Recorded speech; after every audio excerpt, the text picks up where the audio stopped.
Nitzavim, where Moshe Rabbeinu says to Klal Yisrael, Atem Nitzavim Kulchem, you stand today together, Lifnei Hashem Elokechem. Then he goes to delineate who stands before Hashem. Roshechem, Shiftechem, the leaders of the tribes. Ziknechem, your elders. Shodrechem, the law enforcers. Kolis Yisrael, all Jews.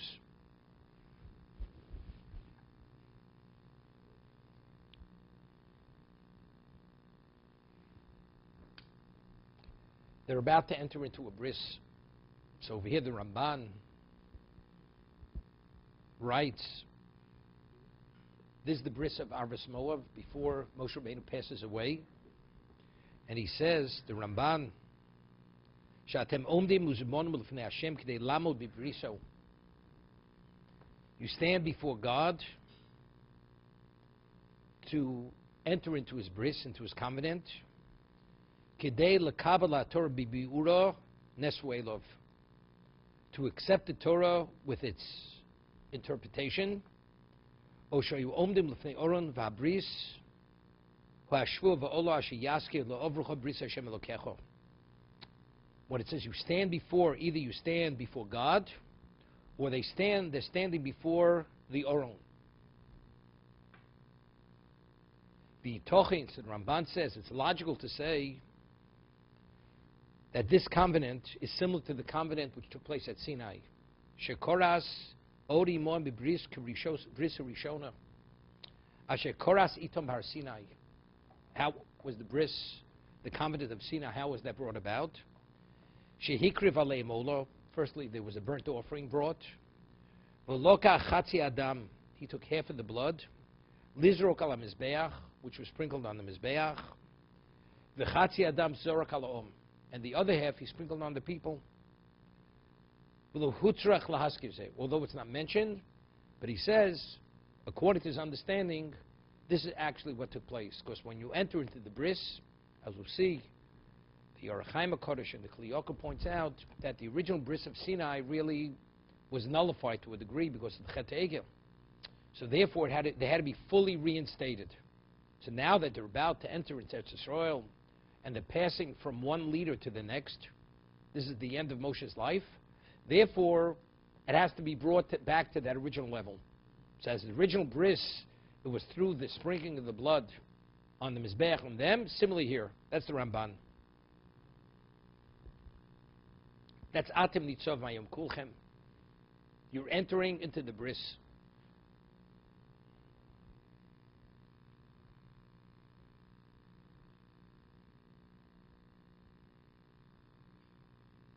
Now, what bris are we speaking about? The bris we're speaking about here clearly is what? Is the bris of communal responsibility. We're responsible for one another. And the Torah tells us regarding this particular covenant, the Torah tells us, L'man hokim oschem hayom lo liyom. The concept of communal responsibility, each of us are responsible for one another. Normally a person could say, I don't meddle in someone else's affairs. He chooses to do the wrong thing. I'm pained by it, but it's his choice. Each of us actually have liability or credit for our good deeds or for our failings. There's culpability. So it's his issue, it's not my issue. But you realize, but who is going to guarantee with that attitude or that perspective what's going to maintain the Jewish people? What will guarantee that everybody will do whatever they can on behalf of their fellow, because the fellow in fact is yourself. Because when your fellow fails, it's considered your failing. And when he succeeds, it's your success. So the two positive consequences. Firstly, when you prevent the other person from doing the wrong thing, he didn't do the wrong. In addition, you're accredited for doing the right thing. that you acted responsibly for your fellow. Once discussed the Talmud Dvorah, Ramoshka Devir writes, the concept of V'ahavta l'recha kamocha, which is Zeh Klal Godel B'Torah. Rabbi Akiva says this is a very fundamental, all-encompassing principle in Torah. Ma'adasoni loch l'chavrich lo savid. What you don't want for yourself, don't do to your fellow. Or V'ahavta l'recha kamocha. You should love your fellows, you love yourself. This principle is rooted in the principle of arevos, of human responsibility. In essence, we're all intertwined. All the souls of Klal Yisrael, each one is linked to the other. Each one of us is a component within a spiritual structure called Klal Yisrael. If any one of the components fail, the whole system actually is diminished. If the component is energized and perfected, the whole system benefits from it. This is the concept of how can I love my fellow as I love myself? Factually, when you are interested in the other person to benefit him, in fact, you're benefiting yourself. Because he himself and you, you're part of one of the same entity. The world is a different story. It's interesting. The Mishnah tells us in Sanhedrin,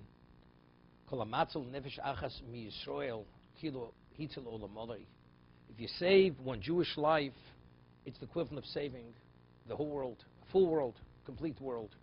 It doesn't say nefesh achas. It doesn't say you save a human life. Nefesh achas mi Yisrael. So you would say, what's the reason? Because the dimension of a Jew is different than the dimension of a non-Jew. It's a much more advanced dimension. Relatively speaking, Atem Kriyim Adam, based on the verse in Yechezkel, we address the objective of creation. Atem Kriyim Adam, Adam failed by eating of the Eitz Hadas. We were able to re-establish ourselves at a level to be his replacement. Atem Kriyim Adam, Heim Lo Kriyim Adam. We function within the capacity of Adam to meet the objective of creation. So therefore, since a Jew is within that capacity, we are the Am Segula, we have the name Lochem, we are the princes. We are Bodem Lashem Elokechem.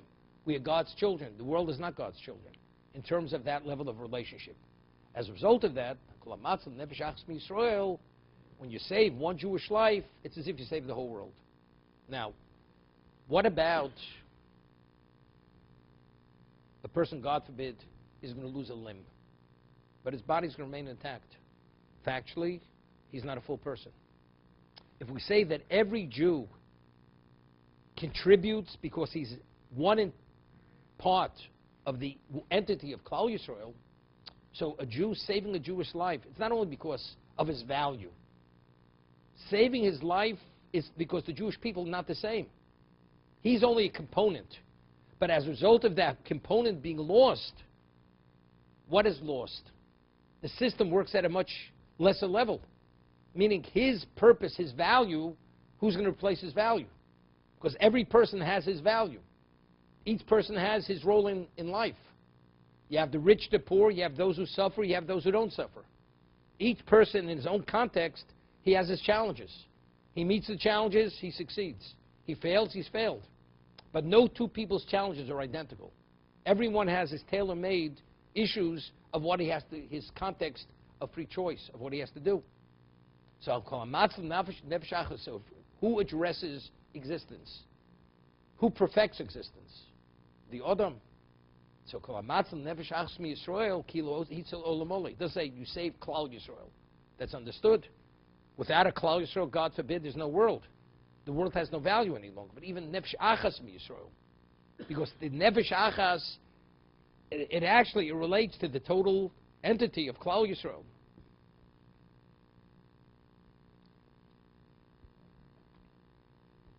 This is the concept of Arevus. This is the bris we're speaking about. Atim Nitzavim-Vayeilech Kulchem. When do you stand erectly?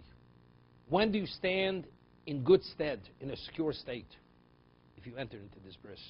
Because this guarantees, as it says in the Pasuk, Leman Hokam Oschem Hayom Lo Le'om, because only then could you be established as a people.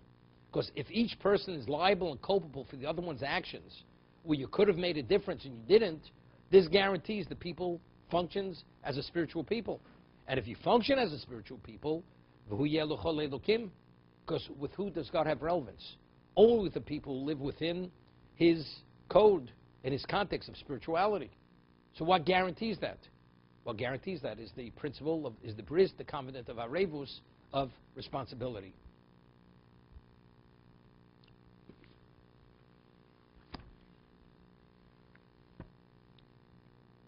There's a midrash at the beginning of the parsha.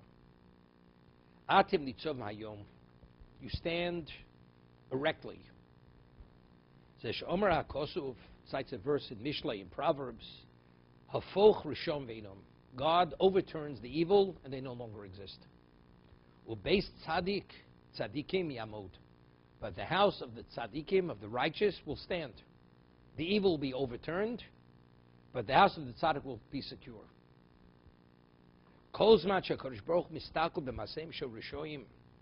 When God investigates or reflects or gazes upon the actions of the evil, and he goes and he sifts through them to evaluate what they are, they have no standing.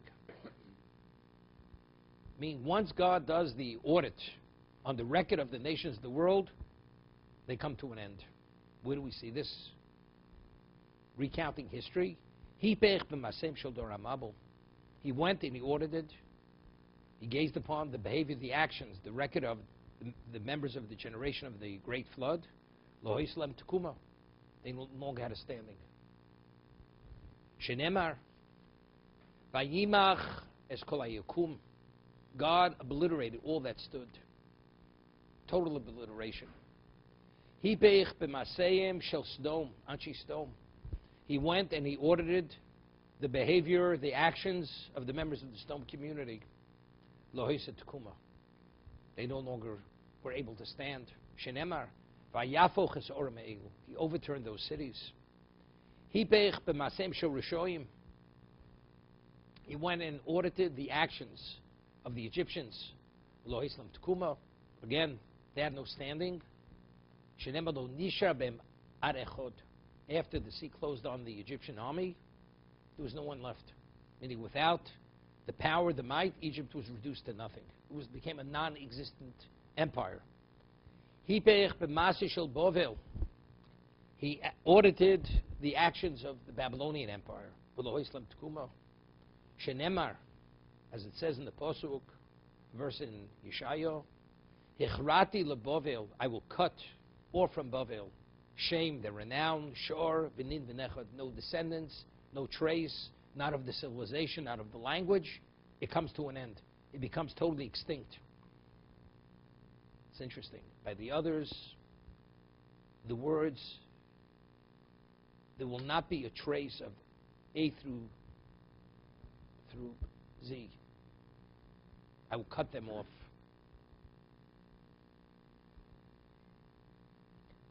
We find the term Vayimach, he obliterated. We find that term by the Dor HaMabul. Mocho Timche, Ezecher Amalek, also obliteration. Obliteration means there is no trace that they ever existed. And that's the obligation to destroy Amalek to that degree. Meaning the evil of the Dor HaMabul was to such a degree, when the new world came about, there was no trace of the old world. When Sodom was obliterated, in this week's reading we read, the person who goes and defies God and says, I'll do as I choose and as I please, there'll be a destruction. He says, I will obliterate that person from on the heavens, kamapecha Sodom v'Amorah, ad mutzvoim. As the communities of Sodom were destroyed, so even though it just says vayafoch, but what was the vayafoch? So Rashi says in Chumash, on that pasuk, on that verse, he overturned it as if you take a spade and put it in the ground, just turn it over. When you turn it over, there's no trace of what originally was on top.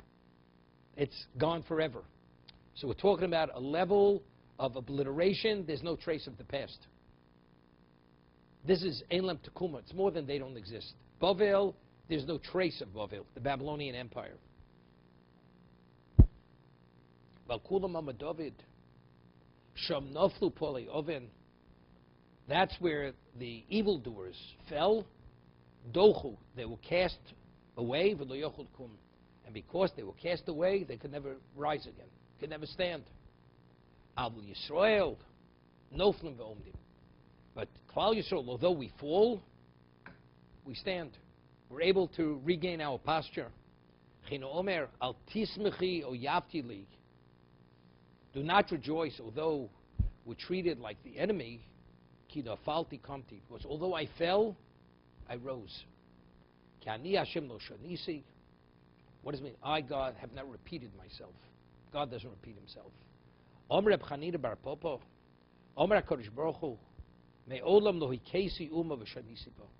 There was never a time when I began to smite a nation that I had to repeat it. Once the process started, they were totally destroyed. Avalatem b'nei Yaakov. But you, the b'nei Yaakov, lo chilisim. I did not consume you. There's a pasuk, a verse of Malachi. It's interesting. Avalatem b'nei Yaakov lo chilisim. One referred to as b'nei Yisrael. You b'nei Yisrael lo chilisim. Why are they b'nei Yaakov? So maybe you would say, b'nei Yisrael always connotes the spiritual profile of Klal Yisrael. When God says, you b'nei Yaakov, I did not consume you. I did not annihilate you. If we're Yisrael, there's no reason to annihilate us, because there we're maintaining our spiritual profile. But although you lived as b'nei Yaakov connotes the physicality, even in that context, lo chilisim, I did not consume you. Maybe that. I asked the question, once mentioned this, we say Elokei Avram, Elokei Yitzchak, Elokei Yaakov. Shouldn't it be referred to as Elokei Yisrael? Elokei Yisrael, yes, sometimes he is referred to as Elokei Yisrael. But in terms of whenever God introduces himself to Moshe Rabbeinu, I'm Elokei Avram, I'm Elokei Yitzchak, Elokei Yaakov, throughout, Elokei Yaakov. Right? Why Yaakov? So we once had said that Yisrael, he was much more advanced. This is after he defeated the angel. Your name will no longer be Yaakov, your name will be Yisrael. Because you lorded over man and God, and you were victorious. You succeeded. That is the basis of Yisrael. So that's what he achieved, the ultimate level of spirituality.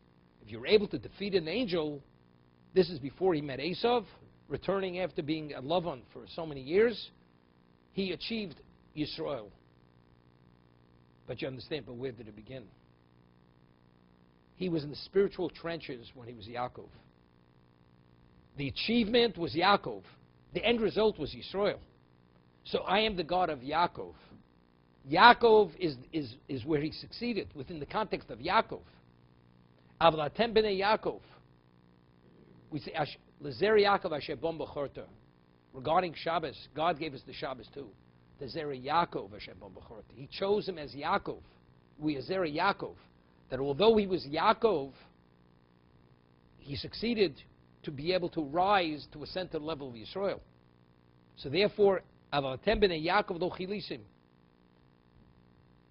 Where do we see this in the Torah? Shenemar, in this week's parsha. Chitzei achalabum. My arrows have been expended into them. Chitzei kolim, veimenum kolim. My arrows may be expended, but they will not be consumed. They will not be destroyed. Chen Omer Knesset Yisrael, Dorach Kashto, Vayetziveni Kator Lachetz. He stood on his bow, and he set us as a target for his arrow. We were God's target. He shot his arrows, and every time it was a bullseye. Moshel Adovadome. What does the Navi mean? There's Yirmiyah in Echo.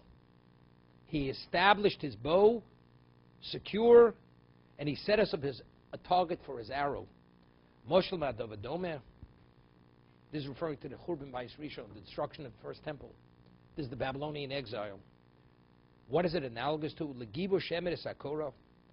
An archer, an expert archer, he sets up a beam. And he began shooting the arrows at the beam. And every one is a direct hit. Chitzav kolin. Every arrow he shoots, he has one less arrow in his quiver. And eventually, he expends all the arrows. But the beam remains in its place intact. It's secure in its place. Af Yisrael kos manchi Yisurim bon aleim. Klal Yisrael, when suffering comes upon us, various levels of suffering, ha Yisurim kolim. Ultimately, the suffering will come to an end. They will all be expended. But the Jewish people remain secure in their place, and they're not consumed. They're not consumed and destroyed as a result of the punishment and the suffering. As I said, we may have upheavals, we may have casualties, endless casualties, but we still remain a Klal Yisrael. There is a core left, and from that, it rejuvenates. And we have, again, a representation of the Am Hashem. That's what happens. L'kach neman, that's the meaning. Hafoch rishon veinom. When God overturns the evil, they no longer exist. The nation he began punishing, he never has to give them a second dose. The first dose is sufficient, they're annihilated. They come to an end. However, Beis Tzadikim, but the house of the righteous, Yamod, that remains standing. Because Chitze Achalabom, the arrows are expended, but they remain intact. Now, he says something interesting. Why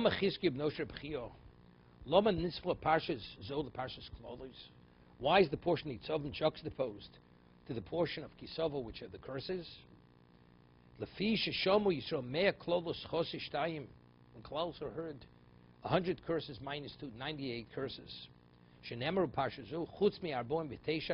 Besides the 49 Shenem Torah Kahanim, which were said at the end of Sefer Vayikra, in the portion of Chukosai, immediately they took on a jaundiced look, said, who can survive this?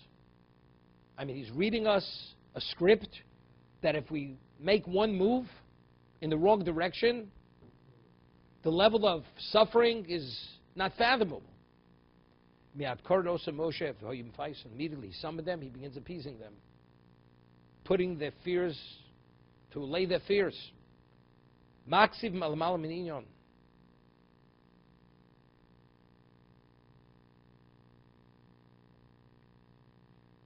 Then the Midrash concludes, Vim Tomar, Neima Goyim Nischayvu Kloyo. Why are the nations wild that they deserve total annihilation, total destruction? Vono Kayom, but the Jews, we sin, idolatry, whatever it may be.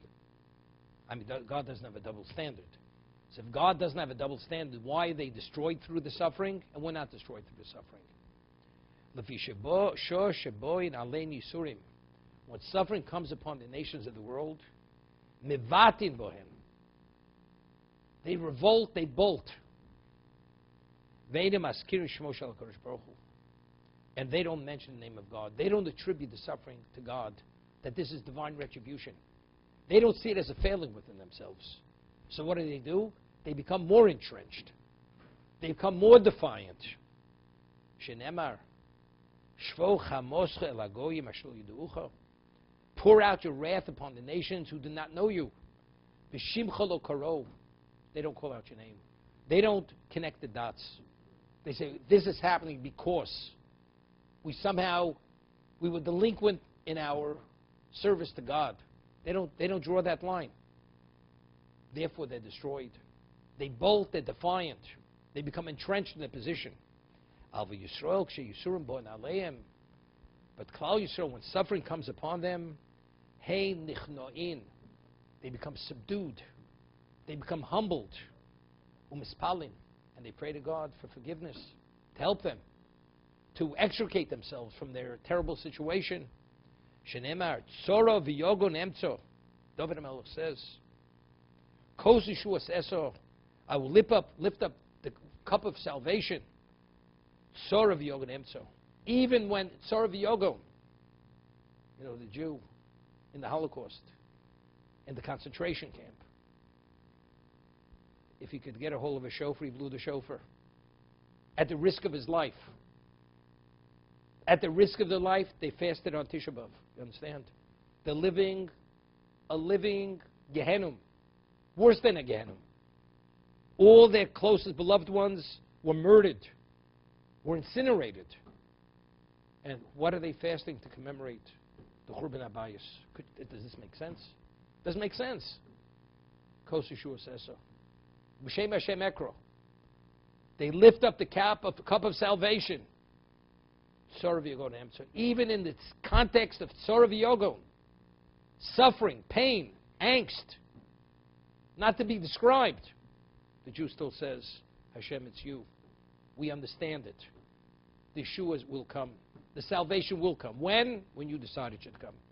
That's the belief of the Jew. But it's not to be understood. What determines that level of clarity? What's the basis of that clarity? Nichnoyin. If you're humbled, you realize, you recognize, I'm the cause of this. It's not him, it's me. It's us. And the moment we're dedicated sufficiently to him, and the process is over, we're out of here. Whether I will survive it or not, that's not the issue. We're talking about Klal Yisrael. We have to do what we have to do now. Will we be here tomorrow in 5 minutes or a minute from now? That's not the discussion. That's God's decision. But we have to do what we have to do now. What do we have to do? It's Rosh Hashanah, we have to blow the shofar. It's Tisha B'Av, we have to commemorate the Churban Abayis. That's what we have to do. But things don't make sense. Who speaks this way? The person who's not subdued, the person who's not humbled. But the person understands and he sees and recognizes not only his own feelings, we're talking about communal responsibility. The greatest tzaddikim perished during the Holocaust. But again, why did they perish? We're talking about communal responsibility. Because everybody's responsible. And every person's contribution has infinite value, regardless of what level he's at. And the one who survived, why did he survive? It's God's good grace. That's why he survived. And that's what the believing Jew says, not only word-wise, this is what he truly believes. And that's every aspect of our lives.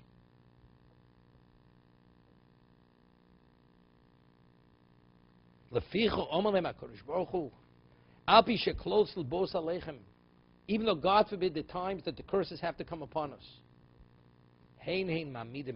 but ultimately that guarantees your eternity. Because when God brings that level of suffering, the Jew becomes humbled, becomes subdued. All of a sudden he has clarity. And we pray to God. Because we recognize it's not his failing, it's our failing.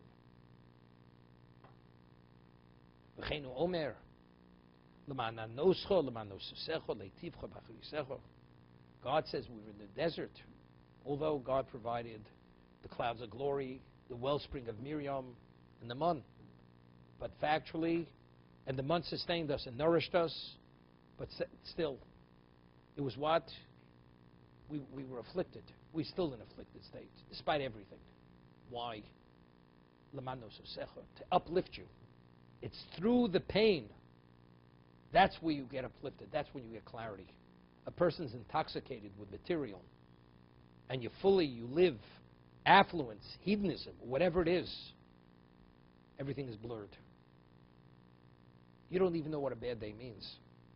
Person that has a setback, right, he says, why do I have the setback? It should be better. You weren't satisfied where you're at. You wanted to be beyond that.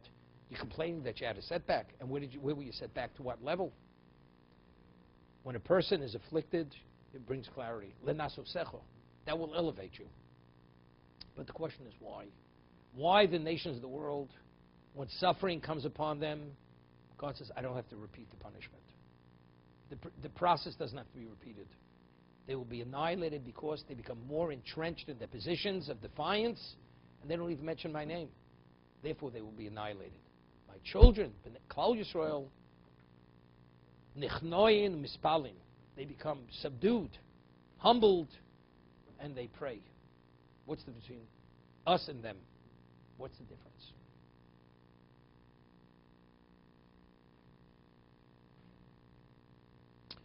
There's a pasuk we say in Rosh Hashanah where David Melech says, Ashrei Om Yodei Sruah. Ashrei Om, fortunate is the people who know the Truah. Meaning we know how to blow the Truah. the trua is what we blow with the shofar, the staccato. Referred to the blast of the shofar. Ashri am yodei trua. So the Midrash asks, we know how to blow the trua. And the Ummah Olam, the nations of the world, they don't know how to blow the trua. They're as adept in as blowing musical instruments, playing them as we are. So what do you mean? We are able to blow the trua and they're not able to, and then it goes and enumerates multiple wind instruments that they're experts in blowing them. So evidently it's clear we're not talking about the sound. It's not the expertise to cause a certain sound to be emitted from the horn. It goes beyond that. So what's Ashri Adam Yodei Sruah? Ashri Om Shiyodim Lefatos is Boram B'Trua. Fortunate is the people who know how to seduce their creator with the Trua. You understand the language of Chazal, of the Medrash. The Jew could seduce God with the Trua, and the nations of the world cannot seduce God. Seduction. How do we seduce God with the Trua? Now let's understand. What exactly is the concept of when does one blow horns, trumpets, or the shofar? When you coronate a king. At the time of coronation, you blow trumpets, chatzotros, trumpets, and shofars, and the horn. That's what we blow. And God says, the Gemara cites psukim verses, Imru lefonei malchios. When you blow that shofar, say before me verses of kingship. Kedei shetamlichuni aleichem. So that you should accept my kingship upon yourself. What's accepting God's kingship? You're coronating me, and simultaneously you commit yourself that you become my subjects. What is a subject to a king? The subject lives for the king. He dies for the king. He's dedicated to the king. What level of dedication? Full dedication. Ora shelo yokim is divrei Torah zos. So as the Ramban writes, cursed is the one. It's one of the curses on Mount Gerizim Harevel. Asher lo yokim. Cursed is the one who does not uphold the Torah. So the Ramban writes, we're not speaking of a person who doesn't observe the Shabbos. Because it should say, Or asher lo yaseh.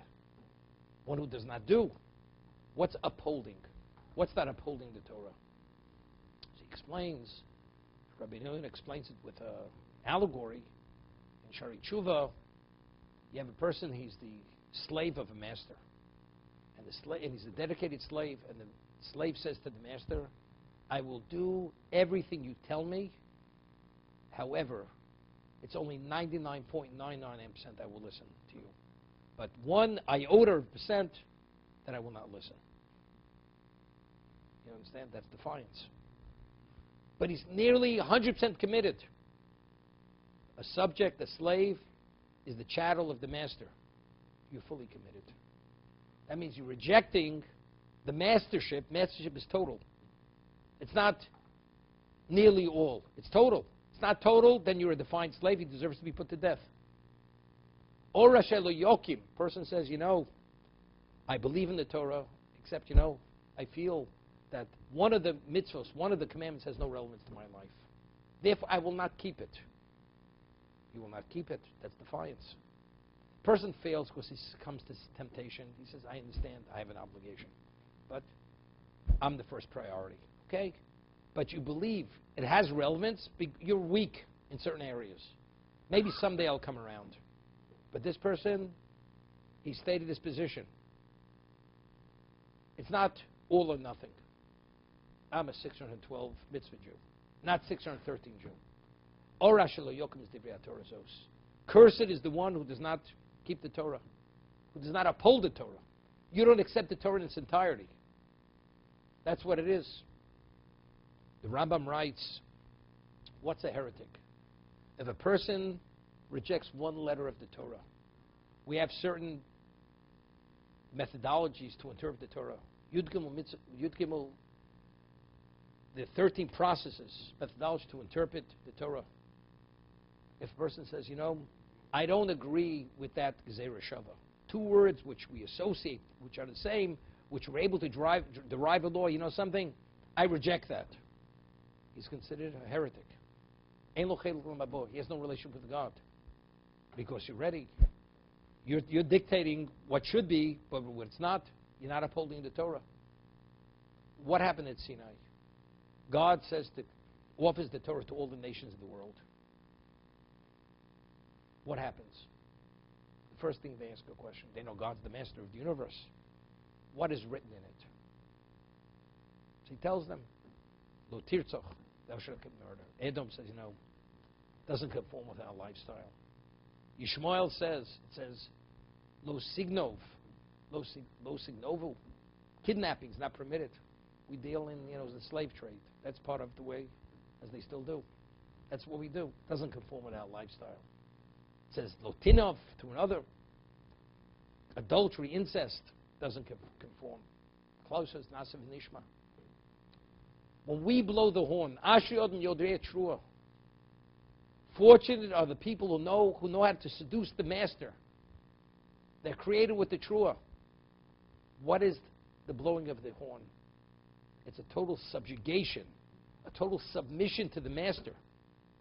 The Jews are the only ones who are able to submit, to be totally negate themselves to God. At that moment, we don't necessarily live that way. But at the time we blow the shofar, it's a full negation, submission, subjugation to God. That's Asher Odom Yodei Yisroel. Fortunate people who know how to blow, who know how to seduce God with the Trua. We coronate him at time of the coronation. It's a full negation to him. Nations of the world, they can't do that. Of course, there's always the I and us. Where's this proven out? Sinai. If God is offering you the Torah, he's the master. The Torah is his dictate to follow his proclamation. How do you come back with a retort, but it doesn't conform? What do you mean it doesn't conform? Everything is perfect except that. That means you cannot be a true subject. You can't be a true subject. So when you coronate the king, you can't get over the I. If you can't get over the I, that means you can't. Therefore, you're going to be judged differently. You're going to be seen differently. And what is the horn that we used? It's Keren Ha'egel. Keren Ha'ayil. We're talking about this, the Akedah. It's the ultimate expression of negation, subjugation. The Akedah. You know what this is? So the Jew at that time, being a descendant of Avraham Avinu, the mindset, the motion, the feeling, the negation, as Avraham Avinu had allowed himself to be overtaken by doing the will of God because of his love for God and his reverence for Hashem, to bring his most beloved son who waited, only had him at the age of 100,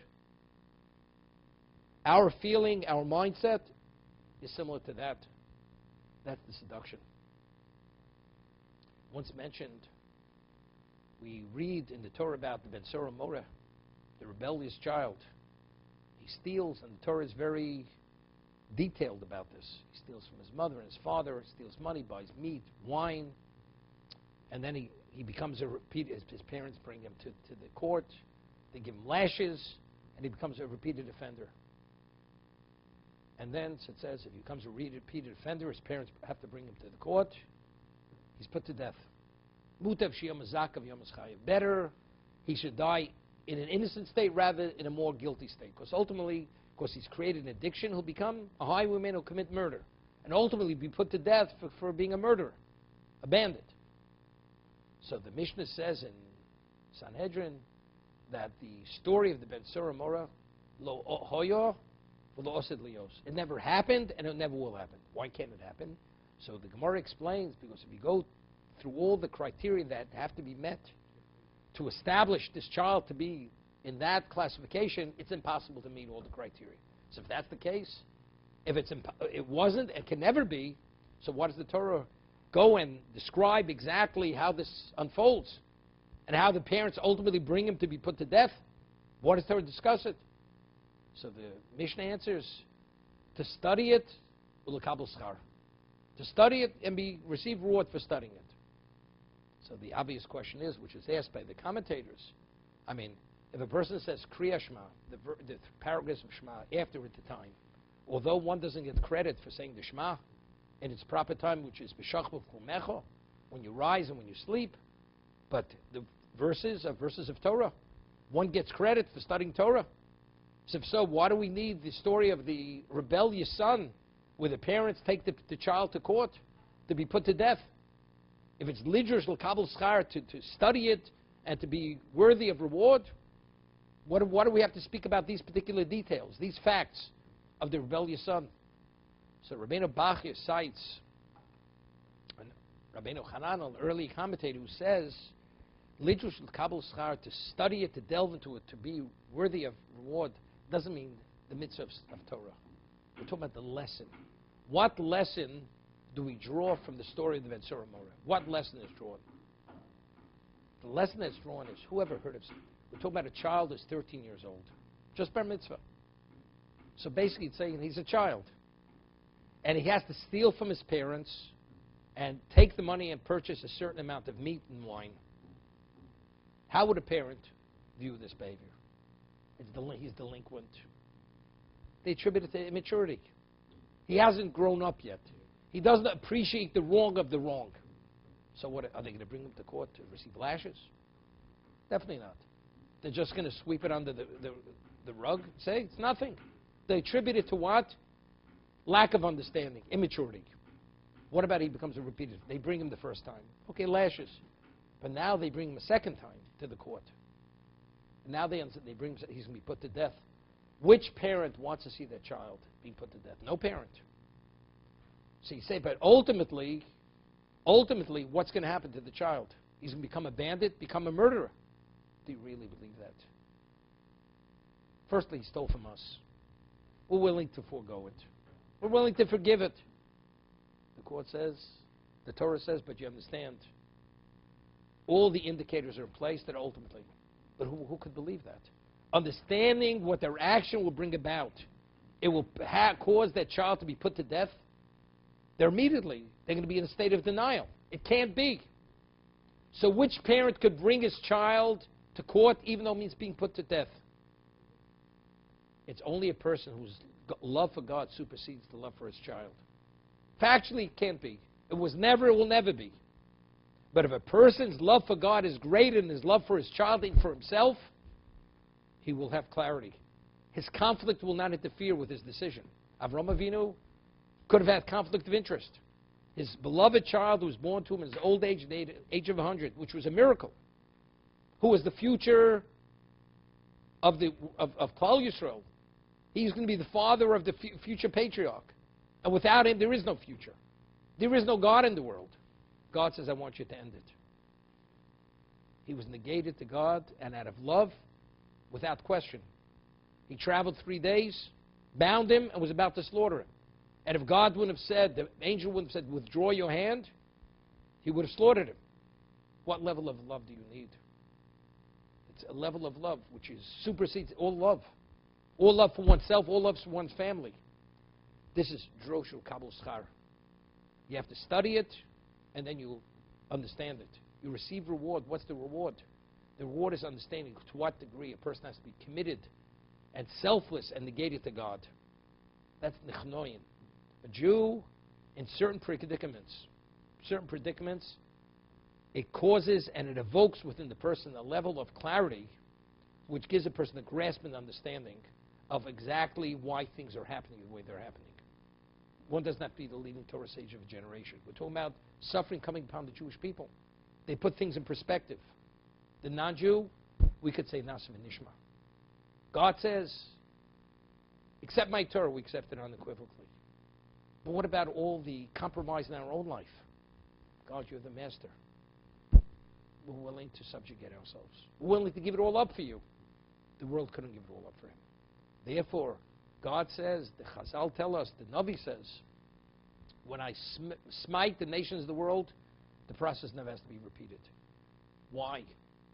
Because they never attribute the failing to themselves and draw the line and connect the dots. It's God is trying to tell us about it, about our failings. They become more defiant. They bolt. We're talking about the innateness of the Jew versus the innateness of the non-Jew. And therefore, the Jew, when he stands in Rosh Hashanah, which is Yom Adin, And we hear and we come to realize without distraction just the opposite, that we are the core, we are the focus of Hashem. We are the focus. And He gives us and He pleads with us. Imru fonei malchios. I'm instructing exactly how to do. How are we going to silence the prosecution of Rosh Hashanah? God is advising us. You just blow that horn as I instruct you, and say verses accompanied with verses which I instruct you, and you're true to yourselves and to me, all prosecution becomes silence. No prosecution. That's the beginning. And that has to be ultimately the perspective of the Jew. Of course, there's a lot of slippage throughout the year. But what has to be the perspective? Perspective is we live not for ourselves, we live for God. That has to be the perspective of the Jew. It's interesting. The Chazal tell us Moshe went and he appeased them. It says they became jaundiced when they heard about the consequences of the curses. They became totally incapacitated. How could we continue? So he goes and he appeases. He says, but you realize that many times over this 40-year period that you angered God and you're still intact. You're still here. What do you mean? Every time we crossed that line, there was a very serious reaction. Very serious reaction from God. So what's the appeasement? Factually, there's going to be plenty of pain. But why were they incapacitated? You know, it says chitzei achalabon. So one interpretation is, in this week's reading, when a person shoots an arrow, once the arrow shot, you cannot draw the arrow back. With God, even after He shoots the arrow, He's in control of that arrow. He could withdraw the arrow, even in flight. Meaning that if the Jew does tshuva, and the Jew gets the message soon enough, the arrow doesn't have to hit its mark. Doesn't have to hit the target. Does not. I'm always in control. I could always recall and withdraw whatever that may be. So what is that? The curses. Curses, God forbid, chas v'shalom, could be annihilation. Total extinction. Could be. But if ultimately we change and we do tshuva and we pray, what does God do? God puts a stay of execution. What is that called? That's called rachmin b'din. Even though there's judgment, but within judgment there's mercy. Person, God forbid, commits murder. And we speak about the law as the death penalty. The person can beg for forgiveness for now forever. The law is the law. The law is you have to be put to death. What is human justice? A person is forewarned not to violate the Shabbos. And he violates the Shabbos. We're talking about in the earthly court. And the Sanhedrin, the high court rules, or the Sanhedrin Ketana rules, he must be put to death. He could become the greatest tzaddik before he's put to death. The court, the earthly court, has to institute the death penalty. That's the only way he could be atoned. Unless he's put to death. Tshuva is not enough. Repentance is not enough. Suffering is not enough. He has to have his life taken. But we're speaking about divine justice. It's not the case. Even when divine justice, chas v'shalom, is unleashed, in the midst, you can have rachmim. We may have casualties. We had 6 million casualties. Maybe a little bit more. Children, tzaddikim, everything. Total devastation, upheaval, displacement. But factually, within that is rachmim. Factually, there was a rejuvenation. There was a rebirth of Klal Yisrael. Of course, with the many issues, assimilation, no longer Jews have any sense of their Jewishness. These are all consequences. But nevertheless, it's racham b'din. So therefore, that's what Moshe says. You angered him. Of course he punished you. But you're still intact. That you're intact, that is the greatest consolation. That is the consolation. Chofetz Chaim writes that although he writes this between World War I and World War II, the suffering in Europe was not to be related to, where communities were destroyed, displaced during World War I, the Germans, Yamach Shemam Zichram. But he says there's a consolation. The Chofetz Chaim believed this was part of the Ikvus and the Mashiach. This is the footsteps of the Mashiach coming. And it says, the Gemara tells us, there has to be the birth pangs of Mashiach. But you realize there's a very small debt to pay. Sometimes you have to pay off the debt before he comes. Small amount. So you have to see the suffering and the pain. This is the last payments of the debt. Today, the way we see the world, Baruch Hashem, the suffering should be by them, not by us. Our suffering, to a degree, is our concern. I mean, one Jew being lost is too much. One Jew is olam oleh. But factually, this question, these are all payment of debts. We're paying the debt, and hopefully, with God's help, the debt should be, we should be near the end, and the debt should be fully paid.